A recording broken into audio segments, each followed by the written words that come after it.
Hello, my name's Forrest Gump. Would you like a chocolate? Oh, thank you. Hey everybody, it's Scott with Believers Underground. Just did a 7-hour show yesterday on that thing. I'll put a link under here. Be on it today. But I want to get to this Antarctica thing, man. Man, this is, God, when are you guys... That's like a lead weight on a tire, okay? Take that lead weight off somewhere and put it somewhere else. You get problems, man. This is, I think, Suspicious Observer. A lot of other YouTubers have been following this, magnetic pole shift and, NASA. And it's, when you got more, see, the Earth likes to stay in balance, okay? Unjust weights, unjust measures, both like, man. It's an abomination of God. I mean, you polluters, jeez. Hey, come out of the corporation. But what happens is this weight that was up here, okay, goes down here, and you got a drunken sailor, man. Your magnetic pole's going to flip. You're going to start to see, man, you got big problems, man. That's not good news. Now, I mean, eventually it's going to get there anyway, from what I'm seeing. And, but I'll put a video, basic video on post-glacial rebound right here. One of my subs made. I'll put some other information too. Okay, and I'll pack it with links. The Earth's already slowed down 24 seconds. With the magnetic field going that way, you're going to see bulging, man. You're going to see a lot of uplift. So you might as well put Cascadia on them. Warning for sure, all the way up until Alaska, man. Gotta pay. I believe he said he had to go pee. You're going to have rebound. Anyway, information shock resistance, okay? Always have a plan. And man, start loving people, man. Don't you love God's creation? Don't you, don't you respect the whales? Don't you respect your water? Guy, it's God's creation. Okay, and then you look at all your different, whatever keeps you divided, okay? You know why? Because you're looking down at God's creation. That's why, okay? And you're looking down at God's creation everywhere, man. I hope you guys have a light bulb moment, man. I pray to God you do. Okay?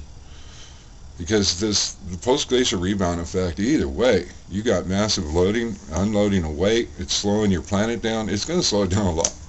It's going to be interesting, and you're going to see other flash dynamics. You got other things happening.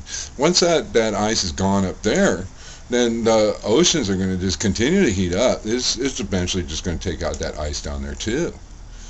So you get some really whack dynamics happening. Remember, this climate chaos is, I look at it from a geo perspective. Weather's the last thing I'm looking at. Man, that weight's a major player.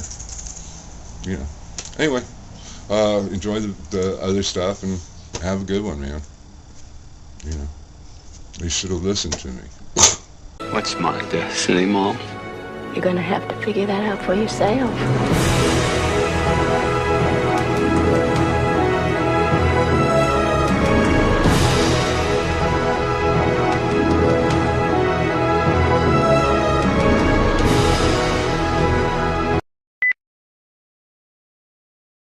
Post-glacial rebound, sometimes called continental rebound, glacial isostatic adjustment, is the rise of land masses that were depressed by the huge weight of ice sheets during the last glacial period, through a process known as isostasy. It affects northern Europe, Scotland, northern Denmark, Siberia, Canada, the Great Lakes of Canada and the United States, the coastal region of the U.S. state of Maine, parts of Patagonia, and Antarctica. During the last glacial period, much of northern Europe, Asia, North America, Greenland and Antarctica were covered by ice sheets.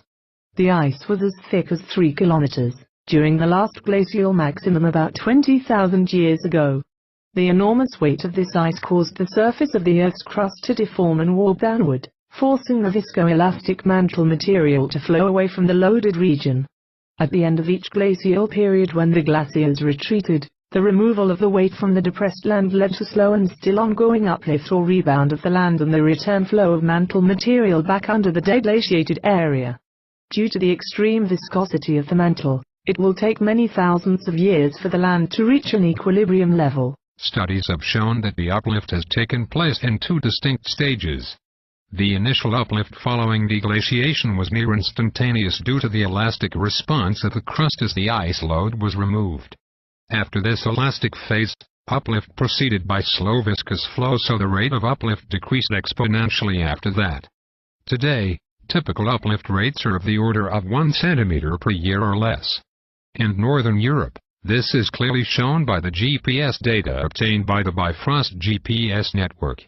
Studies suggest that rebound will continue for about at least another 10,000 years. The total uplift from the end of deglaciation depends on the local ice load. Recently, the term post-glacial rebound is gradually being replaced by the term glacial isostatic adjustment. This is in recognition that the response of the Earth to glacial loading and unloading is not limited to the upward rebound movement, but also involves downward land movement, horizontal crustal motion, changes in global sea levels, the Earth's gravity field, induced earthquakes and changes in the rotational motion. Post-glacial rebound, or glacial isostatic adjustment, produces measurable effects on vertical crustal motion, global sea levels, horizontal crustal motion, gravity field, Earth's rotational motion and state of stress and earthquakes. Studies of glacial rebound give us information about the flow law of mantle rocks and also past ice sheet history. The former is important to the study of mantle convection, plate tectonics and the thermal evolution of the Earth. The latter is important to glaciology, paleoclimate and changes in global sea level. Understanding post-glacial rebound is also important to our ability to monitor recent global change. Vertical crustal motion. Much of modern Finland is former seabed or archipelago, illustrated are sea levels immediately after the last ice age. Erratic boulders, U-shaped valleys, drumlins, eskers, kettle lakes, bedrock striations, are among the common signatures of the ice age.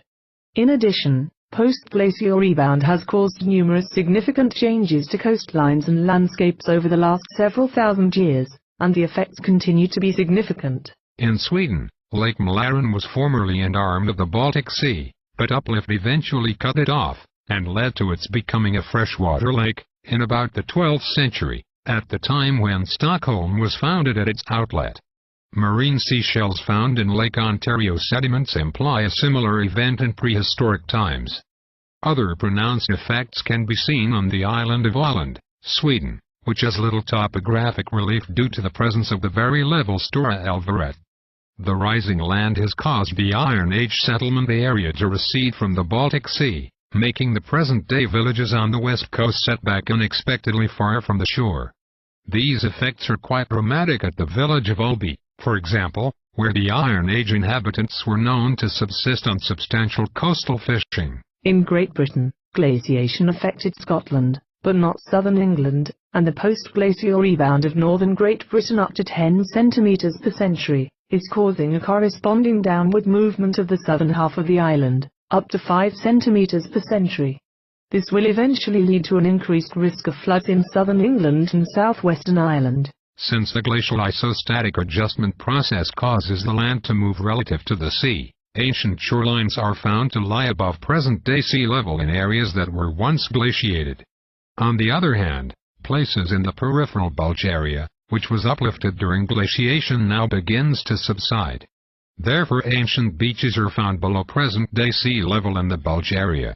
The relative sea level data, which consists of height and age measurements of the ancient beaches around the world, tells us that glacial isostatic adjustment proceeded at a higher rate near the end of deglaciation than today. The present-day uplift motion in northern Europe is also monitored by a GPS network called Bifrost. Results of GPS data shows a peak rate of about 11 millimeters per year in the north part of the Gulf of Bothnia. But this uplift rate decreases away and becomes negative outside the former ice margin. In the near field outside the former ice margin, the land sinks relative to the sea. This is the case along the east coast of the United States, where ancient beaches are found submerged below present-day sea level, and Florida is expected to be submerged in the future. GPS data in North America also confirms that land uplift becomes subsidence outside the former ice margin. During deglaciation, the melted ice water returns to the oceans, thus sea level in the ocean increases again. However, geological records of sea level changes show that the redistribution of the melted ice water is not the same everywhere in the oceans. In other words, depending upon the location, the rise in sea level at a certain